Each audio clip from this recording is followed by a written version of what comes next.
ওই দিন আগে ভিডিওটা শ্যুট করা হয়েছে, আজকে পোস্ট করবো, আজকে ভয়েস ওভার দিতেছি। মনে পড়ে তোমরা যে পাবদা মাছ আনছিল বাজার থেকে 2-3 রকমের মাছে মাংস বড় মাছে, তো আজকে ভয়েস ওভার দিয়ে আজকে পোস্ট করতেছি। এতদিন ভিডিও করা হয়েছে না। তোমরা সবাই কেমন আছো? আমরা প্রফেশনাল মোডটা যখন অন করি তখন কিন্তু আমরা যখন ভিডিও করি তখন কিন্তু আমরা যে অডিয়েন্স আছে তারার কিন্তু পরিস্থিতি বুঝে কিন্তু কার কি ভালো লাগবে এই পরিস্থিতি বুঝে ব্লগ ভিডিও করা দরকার। যেহেতু ব্লগ ভিডিওর মধ্যে আমরা ঘরোয়া কাজকর্ম আর কি রান্নাবান্না করতেছি কি খাইতেছি এগুলোই আমরা পোস্ট করি বেশিরভাগ।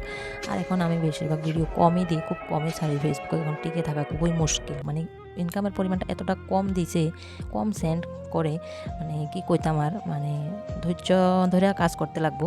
তো পরও ধৈর্য ধরে কাজ করতে দেখো। ব্লগ ভিডিওটা দিয়েছি বেশ অনেক দিন হয়েছে। তোমরা আমার ব্লগ ভিডিও যারা যারা দেখছো দেখো। এরপরে কিন্তু আমি কোনো ব্লগ ভিডিও দিচ্ছি না, আজকে 9 দিন পর। কিন্তু নিজের প্রোফাইলের রিচ এঙ্গেজমেন্ট সব কিছু ধরে রাখার লেগে আমি ফটো এবং টেক্সট পোস্ট তারপরে অনেক কিছু স্টোরি টোরি ইয়ে করছি, কিন্তু হ্যাঁ ভিডিও দিছি না। আর ভিডিও যাই দিছি দেশাত্মবোধক ইনফরমেশান ভিডিও, যেগুলো মানে আমি জানতাম না বা আমি জানি না, সেটা যাতে অন্যরা যারা জানে না তারা যাতে আমার ভিডিও দেখে কিছু শিখে, মানে ভারত সম্পর্কে, ইন্ডিয়া সম্পর্কে এসব ধরনের ভিডিও আমি পোস্ট করছি আর কি।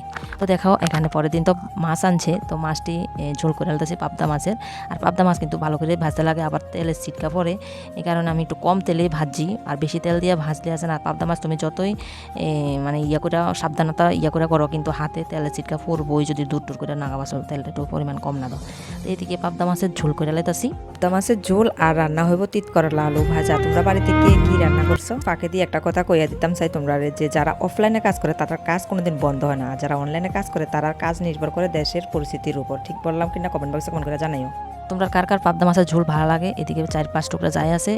মাছের সাইজগুলো দেখো একবার, মাছের সাইজগুলো কিন্তু বেশ অনেকটাই বড়।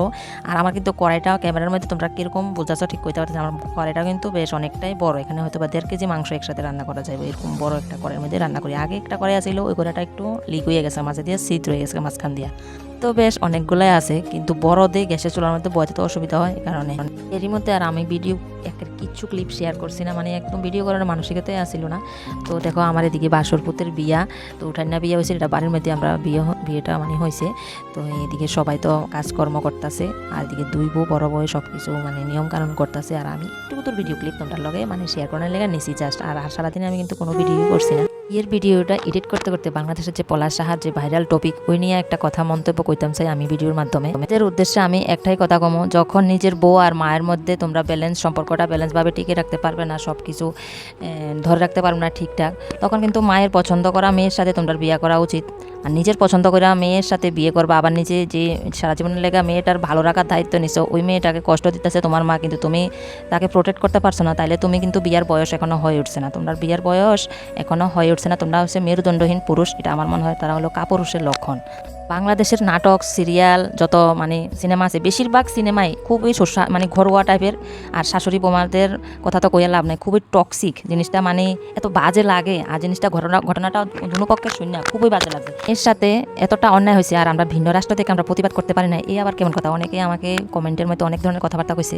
তো সোশ্যাল মিডিয়ার যুগ, এই সোশ্যাল মিডিয়ার যুগে আমার এই 30 বছর বয়সে এরকম কোনো নিউজ এই প্রথম দেখলাম। তো আমি একটাই কথা কইয়া এই ব্লগটা শেষ করতেছি। আমার বাংলাদেশের তুলনায় আমাদের ইন্ডিয়াতে আমার আশেপাশে চোখের দেখা গরিব ঘরের অনেক বোমা, অনেক মানে শাশুড়িরা চোখে তুলে রাখে। আর আমাদের দেশে তো সোশ্যাল মিডিয়াতে এত এত পুঁজি বাবুদের বউদের শাশুড়ি বউয়ের সম্পর্কগুলো তোমরা দেখতে পাও, হাতে গোনা কয়েকটা তো এদিক সেদিক হয়, সম্পর্ক ঘৃণা দিয়ে টিকিয়ে রাখা যায় না।